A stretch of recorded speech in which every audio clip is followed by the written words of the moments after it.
a lot of the thought around TinyML is, okay, if you've got something that instead of, this takes about a watt to run the CPU, give or take, if you could actually run the same sort of algorithms on 1,000th of the power, you've got a chance to actually run on batteries for like a year or two. You imagine being able to put all of these things out into the environment, have this ambient computing idea. One of the things I'm really interested in is, hey, can we actually have like a $5 device that sits looking at like a water meter and is then able to every 3 minutes or something, send that number up to the cloud?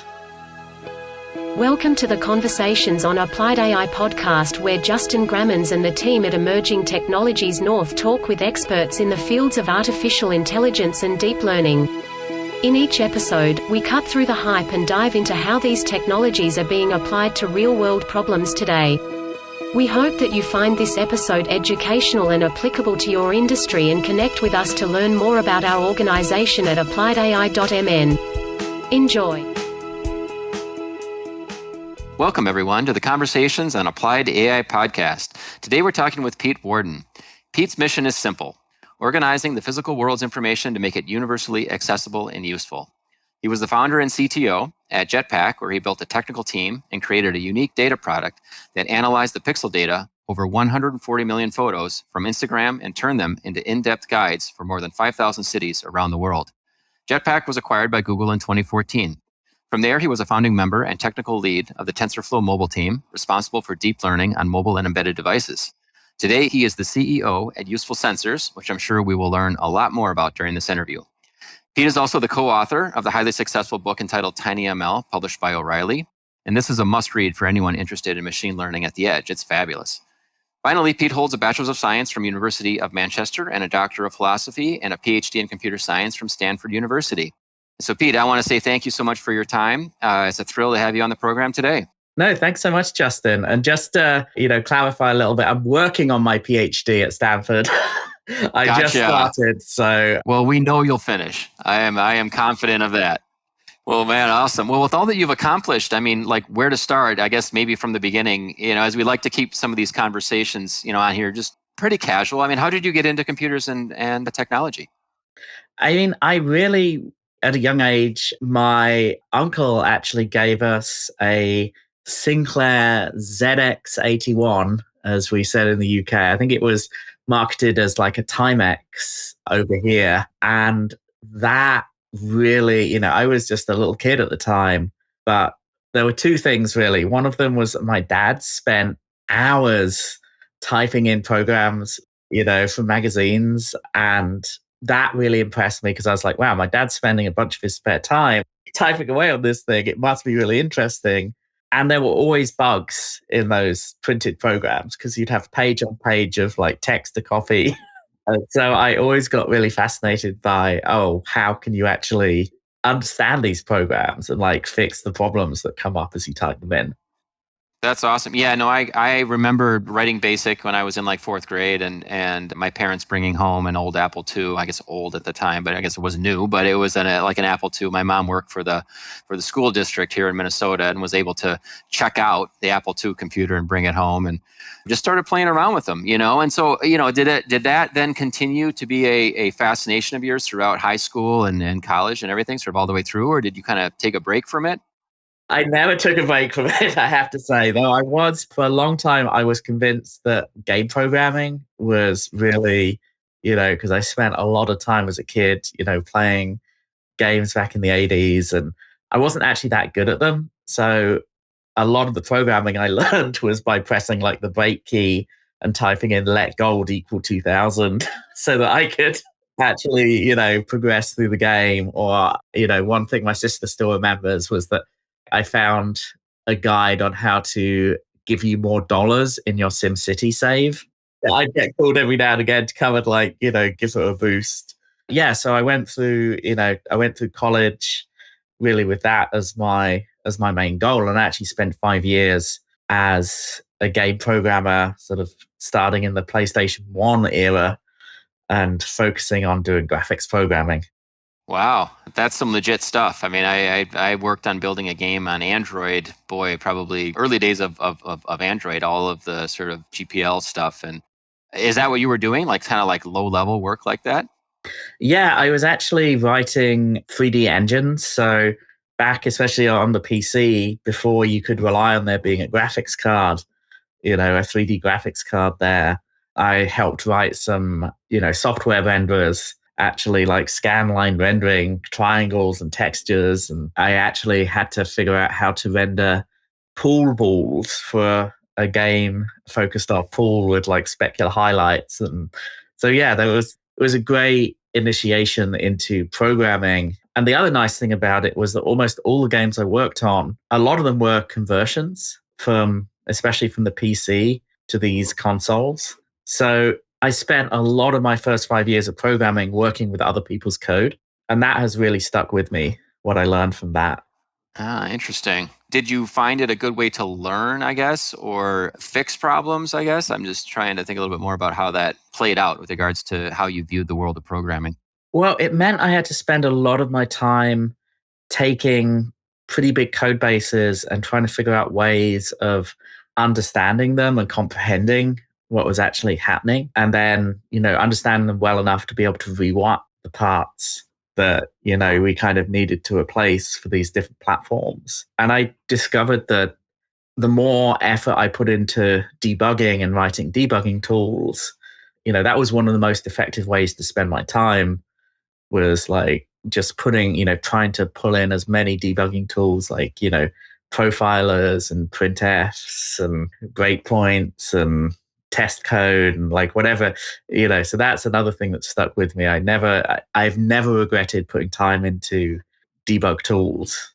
Gotcha. Yeah, yeah, very cool. So this was probably after you got out of college, maybe one of your first couple jobs. I think I saw you were at Apple too for a period of time. True. Yeah, and that was quite a funny journey because I was working in the game industry and, I was enjoying the technical challenges, but it wasn't the creative. What I found was that I'd started off with this idea that I really needed to be worrying about the inner loops of these graphics engines and, really optimizing the code and being focused on being this very low level hacker. But what I realized over the course of a few years was actually, if I spent time working on the tools that the artists were using, I could actually get much bigger improvements in the quality of the graphics in the game. Because, for example, I'd be able to give them a preview where they could see how it would look in the game. And that meant that they could actually remove a lot of the polygons without affecting the overall visual quality. So the time I spent on that would actually have a much bigger impact on the game if I was working on tools versus working on the actual, just like basically an average graphics engine, but with great tools and a great tool chain for artists would beat the pants off kind of something that was super tuned by a genius at the low level, but had tools that the artists wouldn't be able to use effectively. Boy, I mean, we're going to end up sort of talking a lot around, TinyML, and it feels a little bit to me like you were already thinking about optimization in some ways, even at that early age or at that early time. Is that true? It is, but it also, I'm kind of a recovering, what should I put it? Was it early optimization is the root of all evil? Is that, or premature optimization? I started my career as a premature optimizer, and most of my subsequent career has been figuring out, okay, yeah, you can tweak those inner loops, but actually, what is the point? You maybe don't need to. Yeah, no, I know exactly what you mean. That yeah, you can over engineer systems, and you never actually system actually never ends up actually needing that much load. But that's awesome. No, I like I say, I know. I mean that we'll start talking a lot about TinyML and some of the embedded stuff here too, as well, because to me that is the ultimate of trying to optimize your code base. Before we talk about that, I'm curious to know, like, so then how did you get into a startup, right? Like, what was the mind shift there about wanting to start your own business? So yeah, Apple, I actually ended up joining because in my spare time, I was doing a bunch of open source video effects that ran on like laptops in the early 2000s for like clubs and concerts. I actually ended up backstage with Def Leppard because one of their stage crew was using my software to, help drive their sort of, their video projections and things. That's my claim to fame. And Apple were actually looking at doing a whole bunch of real-time video effects at the same time. So they actually ended up reaching out, and back in 2003, my biggest worry was that Apple were going to go bust, which shows my keen business acumen. I think we all thought it was done before they got the iPod, I guess, at that time, right? So yeah, I ended up spending 5 years at Apple working on video effects, and that's really why I got into doing some practical computer vision, things like trying to spot red eye in photos. And what really struck me was that none of it really worked. It was all very like hacky. And, you'd write an algorithm where you had to kind of scan across the image for particular shades of red. And then you'd see if there were two red clusters next to each other to figure out if there was like red eye. And, all of that work that you put into one algorithm, you just throw away as soon as you needed to do something slightly different. But I was really interested in what more we could do with understanding. I felt like there was so much rich data in photos. I basically got my green card through Apple, and 2 weeks later I quit so that I could, dive into the startup stuff, because I love Apple, but they're not big on career growth. Like, they really want you to focus on the current role that you're doing. Like, if you're responsible for the bottom left screw on the MacBook Pro, they expect you to become like the world expert on that particular screw, and they expect you to spend 20 years working on that. And there's something very satisfying about that in some ways, but I was really interested in what was happening around big data and data processing and how that tied into image analysis. And that's really how I ended up doing Jetpac. I went through a couple of different adventures before I started Jetpac with Julian Green, the CEO, and I was CTO. But yeah, really the idea there was, wow, there were these billions of photos floating around of places in the real world. Can we actually try and construct guides automatically from pictures of bars, hotels, and restaurants, to, for example, to say, hey, is this bar dog friendly? Are there a lot of pictures of dogs? Or back in that era, do a lot of hipsters hang out by looking for mustaches? That's right. I think I did see that. You were the first one to create an algorithm to recognize a mustache.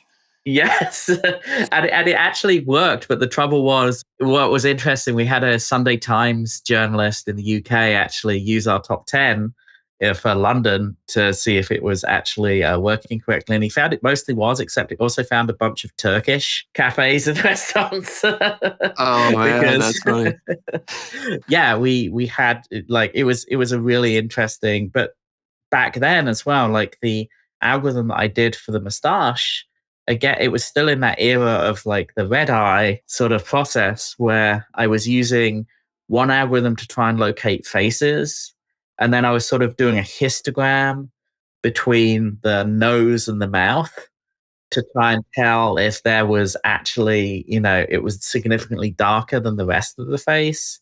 But that meant that there were shadows under people's noses being highlighted as, mustaches. And it was just this very manual, very unreliable process doing this kind of image recognition.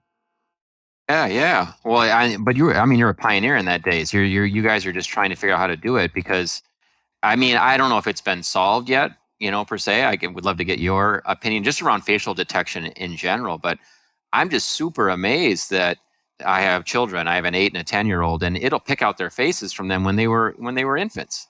It's amazing. Working on Google Photos, and that really was the moment like I was struck by lightning was when I started to see the results of like Alex Krzyzewski's work on AlexNet and these deep learning approaches. They just blew me away, both because they were significantly better in their results than all of the work that I'd seen coming before, but also because the same technique could be used for almost any of these like vision recognition problems. Like, you can use the same algorithm to recognize whether it's a cat or a dog as you do for whether somebody has a mustache. And the only difference is what data you feed it for training. And I think that's going to have some of the longest term impact as that spreads out across the whole computing industry, which I think is still in its early days, as you're going from this, writing down a recipe of how to solve a problem to giving a bunch of examples of the problem that you want solved. One of my big hopes is, writing down a recipe requires a lot of technical knowledge that is kind of somewhat arbitrary, and you really have to be a trained engineer to do that. What was really fun at Jetpac once we started getting the machine learning going was that, our head of marketing, Catherine, she could sit down with folders full of photos and just try adding or removing photos and seeing how the model that was trained on those, we could just use transfer learning to retrain a model in a couple of minutes. She could have this really fast feedback loop of actually training the model to recognize new categories. So it went from being this thing where there had to be an engineer in the loop to something where people who were domain experts could directly guide the algorithm to get the result they wanted. Wow. Yeah. And that to me has been, as I've been, studying machine learning here for a number of years, to me, that was the big aha as well, right? It's sort of this picture of this box where it's like, rules come in and data goes out, and machine learning flips that around, right? It's like data comes in and rules come out, right? And I was like, wow, that is such a great idea. Why didn't we think about this years ago, right? And so in 2014, your company was acquired and you ended up going to Google, right? Yeah. And, we were trying to do Yelp, but based on photos. And, we got up to hundreds of thousands of users, but we never got into the millions of users that we needed for kind of like a free consumer app. But it did turn out that we were one of the few places where people were trying to run deep learning on mobile phones. So we open sourced a bunch of our code around that as we were working on it. And I ended up that became nobody was really quite sure what to do with deep learning on phones, but people were, Google and Apple and other companies wanted to at least have the technology. And, we had a library that let you run models back in those early days on phones and Raspberry Pis. And so that really was the reason that Google wanted to pick us up. I see. And had TensorFlow been open source or created yet? That still was a couple of years away, right? Yeah. I feel really lucky at the time that I joined because TensorFlow had not yet got started. So together with Yangqing Jia, who was at Google at the time, who's the author of Cafe, I was actually working on some internal frameworks for running machine learning on phones because there were already Google apps were starting to ask for this. Then TensorFlow got started and we moved our efforts over to helping out, we became part of the TensorFlow team. I ended up becoming, that's back when we were only 10 people, I think, on the TensorFlow team. It was way before it had been open sourced, but I ended up becoming the person who was responsible for anything weird that was not like a cloud, being deployed on an x86 server somewhere. So phones initially. And then over the years, I became really interested in, okay, we got this on billions of phones. That actually worked pretty well. We found a lot of use cases for it. But I'd actually seen the speech team, and I'm going to be careful how I say this because I don't want to set off everybody in my own phones. But okay, Google. Yeah. And we actually call it OKG internally in meetings so that everybody's phone does not go off. They had a 13 kilobyte model back in 2014, a deep learning model that they were using running in the always on mode on phones. So the main application processor is turned off, but there's a DSP or a microcontroller that's sitting there just listening to the microphone. And if it thinks it maybe heard you say OKG, it will then wake up the main CPU and do more sophisticated processing. But the starting point is this, tens of kilobyte model. that left me thinking, wow, if you can do useful stuff in just tens of kilobytes with deep learning for this application, I wonder what other problems we can solve with this. I will say, when I cracked open your book and started reading it, that's one of the first examples. And I use that example with everybody, right? I mean, people that are not in the industry, they don't understand Internet of Things. They don't understand machine learning. What is this TinyML thing you're talking about? I have no idea. And I'm like, well, it's machine learning on microcontrollers. And they're like, that doesn't make any sense to me either. And I'm like, well, think about OKG, or think about Hey Siri, or think about, Alexa. I'll keep using all the words here, probably setting off all the things around me. But think about that. And then it's like, oh, I get it, and you're like, you don't want your phone to die because it's sitting here listening to information, or listening to those wake words, basically, and sending information to the cloud, right? Continuously. I mean, your phone would die within an hour if it had to do that. So it's a beautiful example, with regards to where things are at. And that's great. I mean, so that was sort of the first thing that you guys were doing back in 2014, was sort of getting that running on a phone. Well, the interesting thing was Google actually already had some quite long-standing code to run this stuff on embedded chips. So the speech team had actually been doing this for several years already. So I actually learned a lot from people like Raziel Alvarez around things like quantization and how to get embedded machine learning running. And that's been one of the interesting things. There's been a lot of industry knowledge scattered across kind of different companies where people have kind of homebrewed their own solutions to, hey, I need to run machine learning on this weird chip with no operating system and 100 kilobytes of memory. But there had never been any kind of attempt to turn that into a more generally usable framework. So I can't claim to have invented very much. A lot more of what I've done has been just kind of trying to take work that's already been out there and turn it into something that's a bit more general and accessible, and try and actually make it easier for people to get started. Yeah. Well, and I think wake words is one thing, but then, you start thinking about just all of the natural language processing now that Google Assistant can do. I mean, I can dictate stuff to it up and down. It works very, very well. It'll go back and fix sentences along the way. I mean, were you guys looking at those types of things? Even probably, I guess, basically image to text, right? I go and take a picture of a document, and now Photos pops up to me and basically says, do you want to transcribe it? I'm like, what? Yeah, sure. Click yes, and it does a beautiful job. Or were you guys looking at some of those applications as well?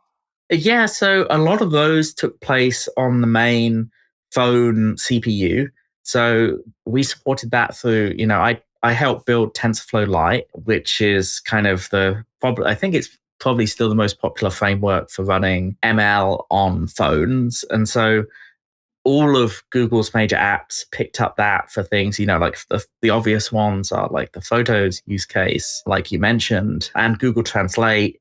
I still love sort of picking up my phone and, showing people, pointing it at a foreign language menu or something, and just having the translation appear on the screen in like real time, overlaid. Like, that's magic. And the only thing I regret is I keep showing that to people and people keep asking me when it's going to be released. No. And you're like, it's there. And I'm like, it's there. I wish Google had Apple's marketing. Yeah, right. There's all these features. They're just not good at making them apparent to the end users. I'm with you on that for sure. So what really got me interested was, okay, you've got this phone, which is great, but you have to plug it in and recharge it every night. A lot of the thought around TinyML is, okay, if you've got something that instead of, this takes about a watt to run the CPU, give or take, if you could actually run the same sort of algorithms on 1,000th of the power, you've got a chance to actually run on batteries for like a year or two. How does that change? You imagine being able to put all of these things out into the environment, have this ambient computing idea. And, for the example you used of, hey, I've taken a photo of something and it understands the text that's in there. Like, one of the things I'm really interested in is, hey, can we actually have like a $5 device that sits looking at like a water meter and, understands the display that's being shown on this old school water meter, and is then able to, every 3 minutes or something, send that number up to the cloud. But if you can actually run it continuously on like a coin battery, and you only have to run, ping the cloud every now and again, you've actually got a chance to have something that you can just install and forget about. You don't have to wire in. Like, it's super easy. So a lot of the thought is really, okay, we've got these really interesting capabilities in the cloud and now on phones. How does the world change if we can get them to use 1,000th of the energy so that they can run on batteries and on a chip that's only like, $2 or something like that? Like, can we basically plaster our world with sensors that do something useful? Yeah, no, I love it. I love it, and I'm a huge proponent. I guess I was gonna get to having you sort of define what TinyML is, and so power is a major consideration, I guess, is what you're saying. What are some of the elements, I guess, around TinyML? Yeah, so I think the thing that really distinguishes it from just general running on, general embedded machine learning is this idea that you're aiming for below a milliwatt, because below a milliwatt power usage, it starts to become possible to use like a small solar cell or some other forms of energy harvesting, or at least have, three AAA batteries will actually run for about a year and give you, on average 1 milliwatt. So you start to create devices which don't have to be tended by a person. They don't have to be wired into the mains. They don't have to be charged every day or even every few weeks. They have their own intelligence in them. They can do these things about, hey, is there a person here? Did somebody say like a particular word? Putting voice interfaces into everyday objects versus having to have some kind of like centralized, even a phone or a centralized server that's actually running the intelligence.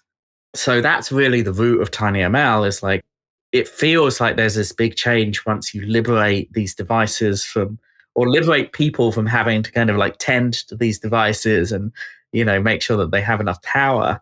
If you can get the power usage low enough and give them enough intelligence, then it feels like a whole nother step change, like going from personal computers to phones and now going from phones to this ambient computing idea. Yeah, I love the word ambient because that's the sort of the future, the vision, I guess, is like all these things around us are really smart objects, right? That's the thinking of Internet of Things. But if everything needs to be on the internet all the time, it's very, very power hungry, and you're not going to get what you're looking for. I guess the other piece of that I'm thinking about when you're talking about not being having to be connected, I mean, is there's this idea of just sort of just general decentralization. These things can be autonomous, right? Yeah. Like, why do you need an internet connection for a voice interface? Like, a voice interface should be like a touch interface or like buttons or a keyboard or a mouse. It should be something that can be dealt with locally. And if you have reasons to connect, then by all means, I'm not saying connections are bad, but like you say, the power usage of radio is so big. I mean, that's actually one reason I don't like the term Internet of Things, is because I don't think that this world of smart things is going to be like an internet connected world like we've seen with, in the traditional computing side. Because we have this idea that with the internet, you expect that connectivity is going to be the norm. And so that it's comparatively low cost to just build in the expectation that you can add more services through internet connectivity.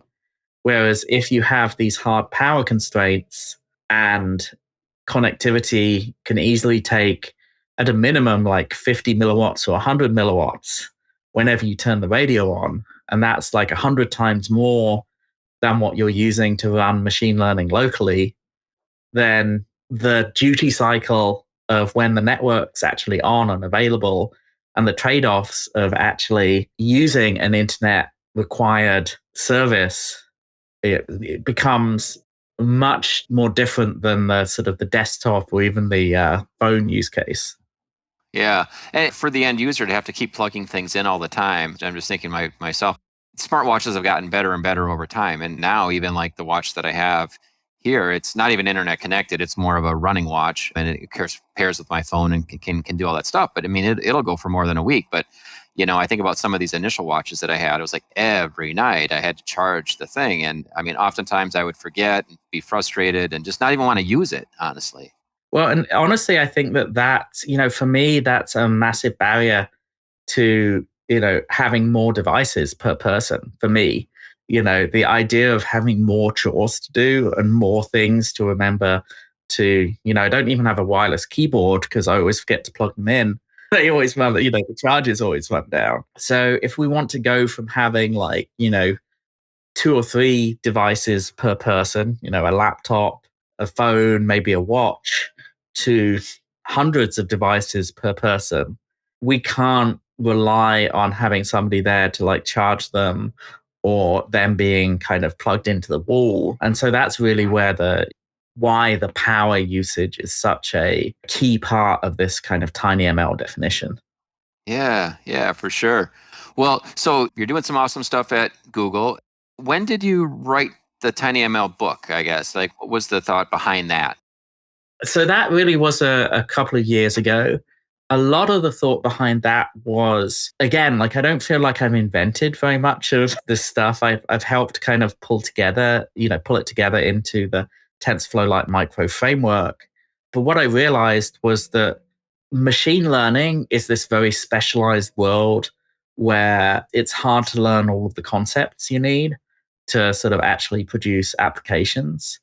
And embedded systems are another very specialized, complicated world where you actually need a lot of experience to be able to work effectively. And the overlap between the two, there was almost nobody who actually had both sets of skills, had actually been through building products using machine learning and also understood kind of the research side enough, but also understood the constraints and the challenges of trying to work on these devices with just, tens of kilobytes of flash and RAM and no operating system and all of these crazy tool chains. So partly it was, I always find it really useful just for myself to actually try and write down a guide to make sure that I understand sort of everything we need.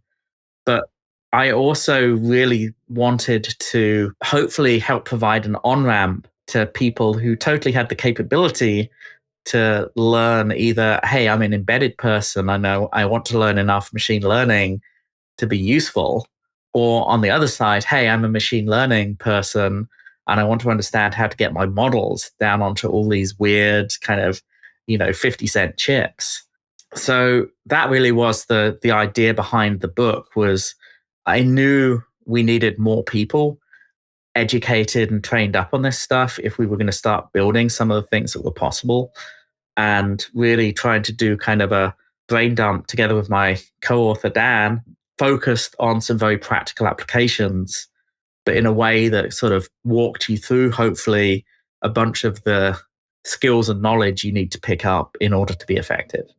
Awesome. No, that's a really, really good story. I mean, I've been teaching Internet of Things at the university here for a number of years, but I felt like it was more or less around just getting data to the cloud and showing visualizations and charts and graphs. And I've reworked the class now over this past year, and I'm gonna thank you for offering to be able to be in my class and being a guest speaker here in the fall. But I feel like there was that piece that was missing, and I think you summed it up pretty good, because you have sort of people that know embedded systems and people that are data scientists in the cloud or machine learning experts, whatever you want to say, and they have these models, and it's like no one really sort of mixed the two together, right? It was always like two different types of people, and it's like, no, the real world needs this. It's like chocolate and peanut butter, it's got to come together. And so for you to see that a couple of years ago and sort of latch on. I mean, the TinyML term, I guess I don't even know, where did that come from?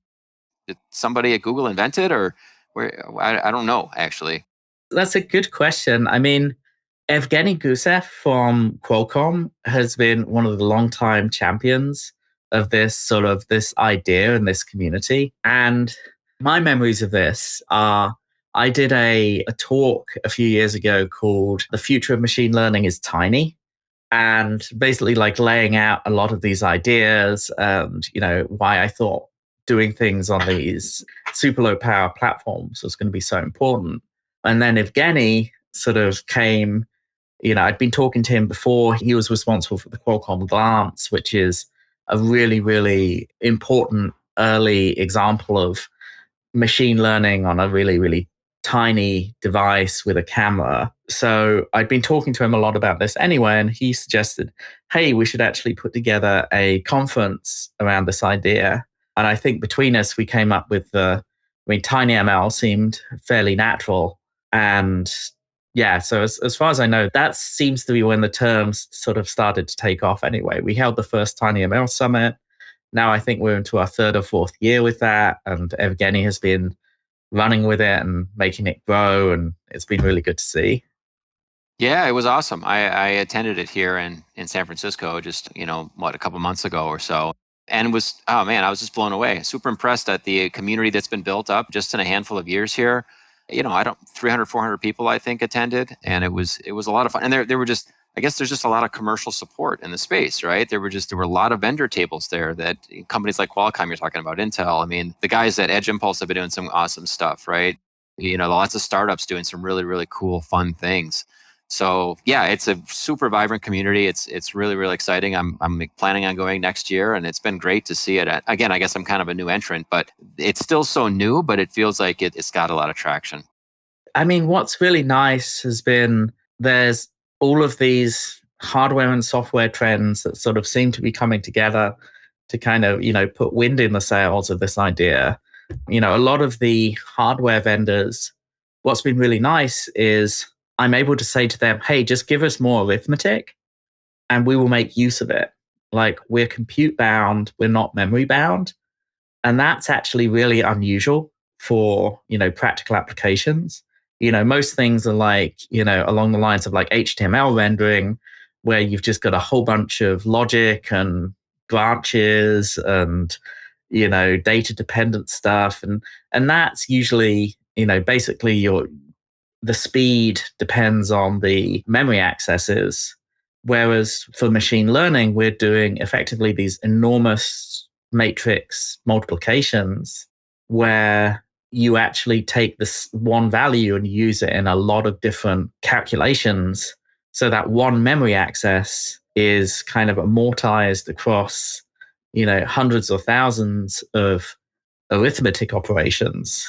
So all of the vendors are actually really excited because they're like, hey, we know how to do, like, adding more multipliers and adders is way easier than like adding more memory, and uses a thousandth of the power of like DRAM to do like a multiply add, for example. So from a power and from a sort of silicon area and a cost perspective, anything where they can sort of get people to do more arithmetic locally helps them sell more chips. Yeah, and you don't even need, like you're saying, you don't even need that powerful of a processor, right? This Arduino, the Nano 33 BLE, the ones that you guys use in your book and stuff, they're not that powerful chips. Yeah, they're running at like 48 megahertz or something, or 80 megahertz. That's like, Pentium. Yeah, I was going to say, sort of clock rates. So yeah, I think the CPU from my computer in college was at least 3 times that. These are things you could probably go to the moon on, I guess. So yeah, it's really, really cool. So then now you're doing something new, right? I guess you've left Google and you're doing stuff at Useful Sensors, because that stuff you can talk about. So we're still in stealth, but what I can talk about is, I'm doing this in conjunction with I mentioned at the start that I'm doing a PhD at Stanford. And really what we're thinking about is, one title I've thought about for my work is Smart Homes Without Spying. A little bit provocative, but it's really kind of building on this idea that, hey, if you've got voice interfaces that can run locally, can you actually keep all of the voice and video within somebody's house and in a way that's actually provable, so that a third party can actually check your hardware and software and say, yes, we have high confidence that nobody can actually access your audio or your camera from outside of the home, not even, the big tech companies providing services. And as you were talking about, in some ways, security, that kind of does overlap with TinyML, right? That's another beauty of TinyML in some ways, is it doesn't actually, if you don't need to ship data, then it's ultimately more secure.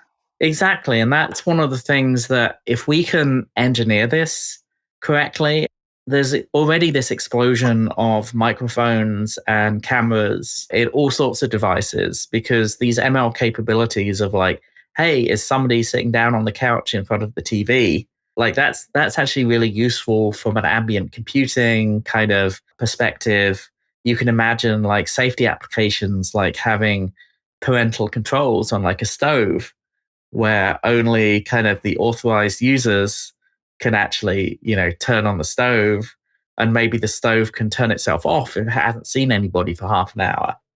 All of these capabilities are going to become very tempting, but if we're not careful, we're going to just install all of these cameras and microphones, and they're going to be just this really tempting target for people to hack into. And this vector for a massive potential invasion of privacy if we don't have control over this stuff. So, really, what the research is trying to think about is okay, can we actually engineer building blocks of technology from the ground up that offer some guarantees about, yes, you've got a voice interface with a microphone, but we can guarantee none of the rest of the system can actually access this. The only thing that has access to this, to the microphone, is the voice interface part that needs it. And it's impossible to record from an engineering point of view. So trying to like step back and kind of work through the system designs that we would need to kind of enable these kinds of guarantees. Like, how can you make it so that somebody can actually audit these devices who's not the manufacturer and have some confidence that they're not being used to spy on you? Oh man, this is great. Yeah, because I think what's happened in the world of, and I'll go back to IoT, devices are just being thrown out in the marketplace with no control. It's the wild, wild west, and that is dangerous. And people don't know where their data is going to. Devices are, I guess, siphoning data off of the network that you have no power or knowledge about. And there's an author that I have read. Her name's Amber Case. She has a book called Calm Technology. Not sure if you're familiar with her at all. And she's been a speaker at some of the events that we've had in the past, but she talked about this idea, and this goes back 6 years ago or so, that I should be able to allow my doctor to see my health records, only him or her, for a specific amount of time, and that data should live on my network, shared with that person, never leave my network if I don't want it to, and I should have essentially guarantee that it is destroyed, right? And so she was already talking about this years ago, and I'm like, I love the idea. It's going to take some time probably to get everyone on the same page, right? It's going to take a number of different frameworks, a number of different ideas to come together. But I think ultimately that's the only way it's going to work. It's the only way anyone's going to sort of trust this. Yeah, and I really there's a lot of tricky problems like with medical records. You actually want to be able to do some controlled sharing. With things like microphones and cameras, if we can do as much as possible to air gap them, because you almost, there's very few occasions when you want these kind of IoT devices to actually send audio or video anywhere. You almost always want to just kind of get, hey, did somebody do a gesture? Did somebody say a voice command? Should I, these other sort of pieces of derived information. So if we can actually lock the raw data away and have a very clear, thin interface that just kind of broadcasts like, hey, somebody said the wake word or somebody sat down in front of the TV. Like, I'm hoping that will be an understandable and kind of a robust way of kind of keeping people's data safe. For sure. Ultimately, yeah, it is about keeping people's data safe. And when I first got on the internet, I was always worried about typing my credit card number in, right? I tell people, you're kind of sitting there on Amazon for the first time. You're like, do I really put this? I mean, now everyone just sort of does it just instinctively. We're not worried about that. And so financial data is, that would hurt to have my financial records lost, but to have my personal biometric data stolen or, whatever I've been speaking at my device for years, all of that information is way more private, way more personal. So I commend you for the effort, Pete. I think it sounds really, really fascinating for what you guys are going to be working on here, and I look forward to seeing when you guys come out of stealth mode. So how do people get a hold of you? What's the best way? So pete@petewarden.com's my email. I'm pretty active on Twitter. I try and keep posting stuff, and I think I've got my email in my Twitter my Twitter bio up at my Twitter handle's just Pete Warden. So I'd love to see you on there. But yeah, I'm happy to get emails. I'm always happy to geek out with anybody who's interested in this stuff. So please do drop me a line. Perfect. Well, we have liner notes when we publish this. So I mean, everything from the work that you've done early on with Jetpac to all the way to TensorFlow and everything in the book. We'll promote all that stuff. So we'll be sure to get all that information out. Was there anything else you wanted to chat about today that I might have not touched on, Pete? No, this has been great. This has been really interesting. Thanks so much for having me on, Justin. I really appreciate it. Awesome. Yeah, thank you much for your time. I appreciate it. And yeah, look forward to having you back in the future. Thanks again. You've listened to another episode of the Conversations on Applied AI podcast. We hope you are eager to learn more about applying artificial intelligence and deep learning within your organization. You can visit us at AppliedAI.mn to keep up to date on our events and connect with our amazing community. Please don't hesitate to reach out to Justin at AppliedAI.mn if you are interested in participating in a future episode. Thank you for listening.